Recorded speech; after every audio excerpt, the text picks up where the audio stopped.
how to log into your Showtime account step by step. In here, very first thing you need to do is make sure that Showtime is installed on your phone. Then you can simply open the application. So after opening the application, you can tap on got it.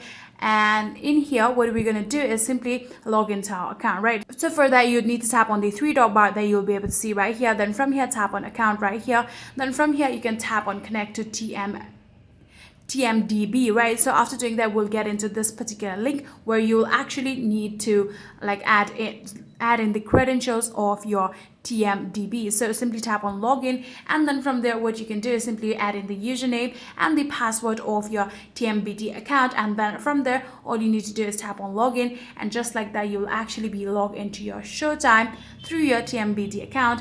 And that is how you'll be able to log into your Showtime account too. So yeah, that is it. In case if you have forgotten your password, you can tap on reset password and go along with the process of how you'll be able to reset it, and like that you'll be able to log in. So if you guys do have any further queries, then please let me know in the comment section down below.